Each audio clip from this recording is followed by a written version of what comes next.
What's up guys, CS Krishna Kumar this side फिर से एक बहुत अमेजिंग वैकेंसी के साथ आपके सबके सामने हाजिर हूँ। तो वैकेंसी जो आई है वो jute corporation of India limited में आई है। टोटल 90 वैकेंसी आई है। बहुत बढ़िया अमेजिंग सैलरी ऑफर कर रखे हैं। अमेजिंग मिनिस्ट्री ऑफ टेक्सटाइल के अंदर ये आती है। रजिस्टर्ड कॉरपोरेट ऑफिस कोलकाता में है। और अगर आपने CA कर रखा है, CMA कर रखा है, आपने BCom कर रखा है, नॉर्मल ग्रेजुएशन कर रखा है, इवन आपने क्लास 12th भी कंप्लीट कर रखा है, तो ये वैकेंसी आपके लिए है। बहुत अच्छी पोस्ट आई है। 90 वैकेंसीज़ है टोटल। अदर पोस्ट के लिए क्या डिटेल है आइए जानते हैं वीडियो में। इसकी डिटेल डिलिब्रेशन करते हैं और इसी तरह की वीडियो के लिए सब्सक्राइब करें और शेयर करें। वैकेंसी की जो बात की जाए तो वैकेंसी आई है jute corporation of India limited में, गवर्नमेंट ऑफ इंडिया एंटरप्राइज, जो कि है कॉरपोरेट ऑफिस वेस्ट बंगाल। तो जूट कॉरपोरेशन ऑफ इंडिया करती क्या है? एक ऑफिशियल एजेंसी है गवर्नमेंट ऑफ इंडिया की, जो कि मिनिमम सपोर्ट प्राइस देती है जूट कल्टीवेटर्स को। मेनली ये कहाँ अभी ऑपरेट कर रहे हैं? वेस्ट बंगाल, बिहार, आसाम, त्रिपुरा, उड़ीसा और आंध्र प्रदेश। फ्रेश रिक्रूटमेंट आई है। पहली जो रिक्रूटमेंट है वो नॉन एग्जीक्यूटिव कैटेगरी में अकाउंटेंट की आई है, S5 कैटेगरी में। क्या है इन minimum qualification and upper age limit? Upper age limit की बात की जाए तो 30 ईयर्स है। और मिनिमम क्वालिफिकेशन एक्सपीरियंस की बात की जाए तो MCOM चाहिए। साथ में एडवांस अकाउंटेंसी आपकी होनी चाहिए as a special subject, plus 5 year of experience चाहिए आपको कॉमर्शियल अकाउंट्स में। साथ में या आपने BCom कर रखा है प्लस 7 ईयर ऑफ एक्सपीरियंस है of maintaining commercial accounts including reconciliation final accounts, तो आप इसमें एलिजिबल हो। डिज़ायरेबल क्वालिफिकेशन की बात की जाए तो आप अगर चार्टर्ड अकाउंटेंट हो, कॉस्ट अकाउंटेंट हो, इन्हें भी प्रेफर किया जाएगा। वैकेंसी कितनी आई है? Total number of vacancy accountant के केस में 23rd है। दूसरी वैकेंसी की बात की जाए तो जूनियर असिस्टेंट की वैकेंसी है S3 कैटेगरी में। ग्रेजुएट और इक्विवेलेंट फ्रॉम रिकॉग्नाइज्ड यूनिवर्सिटी। साथ में आपको टाइपिंग स्पीड भी होनी चाहिए 40 वर्ड पर minute in English. Total number of vacancy की बात की जाए तो टोटल नंबर ऑफ वैकेंसी 25 आई है। और इसमें भी जो अपर एज लिमिट है वो 30 ईयर्स ही है। तीसरी वैकेंसी जूनियर इंस्पेक्टर की है S3 कैटेगरी में। यहाँ मिनिमम क्वालिफिकेशन मांगा है pass in class 12th plus 3 year experience in purchase sale of raw jute. और पे स्केल की बात की जाए तो अकाउंटेंट लेवल पे बहुत बढ़िया पे स्केल है, 28,600 टू 1,15,000।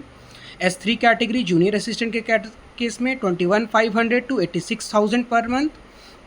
और अगर जूनियर इंस्पेक्टर की बात की जाए तो 21,500 से 86,500 तक। बात की जाए एज लिमिट की तो जनरल कैटेगरी में अगर आप अप्लाई कर रहे हो तो और EWS हो जाए या OBC क्रीमी लेयर हो गया तो 30 ईयर्स है। अगर OBC नन क्रीमी में है तो 33 ईयर्स है। बाद बाकी SC ST में 35, PWD में 40 ईयर्स। उसी तरह से अगर आप इंटरनल एम्प्लॉई हैं तो उसमें आपको एज रिलैक्सेशन दी जाएगी अप टू 5 ईयर्स तक की। और डेजिग्नेशन क्या मिलेगा? सब बोलते हैं अकाउंटेंट है, अकाउंटेंट की डेजिग्नेशन क्या होने वाली है? आप लोग एज एडिशनल अकाउंटेंट होंगे। जूनियर असिस्टेंट को क्या वैकेंसी मिलेगी? डेजिग्नेशन क्या होगा उनका? Additional data entry operator junior assistant. और इंस्पेक्टर को क्या दी जाएगी? एडिशनल मार्केटिंग एग्जीक्यूटिव या एडिशनल मार्केटिंग ऑफिसर। और बात अगर हम करते हैं इसमें कैसे सिलेक्शन होगी, क्राइटेरिया क्या है, तो अकाउंटेंट की पोस्ट के लिए अगर आप अप्लाई कर रहे हो तो अकाउंटेंट आपकी CBT होगी, मतलब कंप्यूटर बेस्ड टेस्ट, फिर डॉक्यूमेंट वेरिफिकेशन और फाइनल मेरिट लिस्ट तैयार हो जाएगी। क्वालिफाइंग पैरामीटर्स की बात की जाए कि कैसे जानेंगे भैया, कैसे पता है कि कितना होगा, तो 50% जनरल वाले में और SC ST को एटलीस्ट 45% स्कोर करना पड़ेगा CBT में, जो कि कंप्यूटर बेस्ड टेस्ट है। साथ में बात की जाए जूनियर असिस्टेंट की तो सिमिलरली यहाँ CBT होगी, लेकिन यहाँ 40 वर्ड पर मिनट की टाइपिंग टेस्ट भी होगी। बाद में document verification and final merit list. अगर क्वालिफिकेशन की बात की जाए कि कैसे क्वालिफाई होंगे तो 50% इसमें भी सिमिलर कैटेगरी है क्वालिफाइंग पैरामीटर, और 45% in case of ST SC। Okay. और जूनियर इंस्पेक्टर की बात की जाए तो उसमें भी पहले CBT होगी, फिर डॉक्यूमेंट वेरिफिकेशन, फिर एक आपका ट्रेड टेस्ट होगा, फिर फाइनल में मेरिट लिस्ट तैयार होगी। इसमें भी क्वालिफाइंग पैरामीटर जो एज अर्ली पहले थी वो अभी है 50% एंड 45% रिस्पेक्टिवली। उसके बाद बात की जाए ट्रेड टेस्ट की, जो जूनियर इंस्पेक्टर कैटेगरी में है उनकी 60% जनरल वाले में और SC ST में 55%। अब सब बात तो हो गई, लेकिन अप्लाई कैसे करेंगे? तो क्या पोस्ट के थ्रू अप्लाई हो सकता है? नहीं, आपको ऑनलाइन अप्लाई करना होगा। इनके रिक्रूटमेंट एरिया में जाके सारे valid email ID, mobile number, आपके पास सारा डॉक्यूमेंट एक साथ होना चाहिए, हैंडी रखिएगा। नन एप्लीकेशन फ़ी क्या है, बहुत ज़्यादा नहीं है, बहुत कम है, जो कि है ₹250 through the online payment gateway.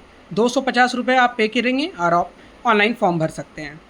Online examination जो होगी 120 मिनट की होगी इन वन सिटिंग, और टोटल मार्क्स जो अलॉट की जाएंगे 100 मार्क्स। और सबसे इम्पॉर्टेंट और सबसे ज़रूरी बात क्या है कि कोई भी negative penalty for wrong answer नहीं होने वाला है। ये बहुत बड़ा एडवांटेज है, तो आप सब इसको जल्दी से फिल करिए और अप्लाई कीजिए। और last date of age, qualification, experience कब का लेना है, लोग पूछते हैं कि भैया कब का लेना है, क्या करना है, वो है 1 सितंबर 2024। ठीक है। बात की जाए कट ऑफ डेट की, तो 1 तारीख से स्टार्ट हो रहा है, जो कि क्वालिफिकेशन होगा एज एक्सपीरियंस का। ऑनलाइन एप्लीकेशन 10 तारीख से स्टार्ट हो गई है, 10 सितंबर से। लास्ट डेट है आपका 30 सितंबर। और कंप्यूटर बेस्ड एग्जामिनेशन की बात की जाए तो वो बाद में आपको वैलिड टाइम पे बता दिया जाएगा। तो अगर आपको अच्छा लगा हो वीडियो तो kindly subscribe to my channel और वीडियो को लाइक करेंगे, और जो को दरकार है, जिनको रिक्वायरमेंट है, उनके साथ शेयर करेंगे। Thank you and have a nice day.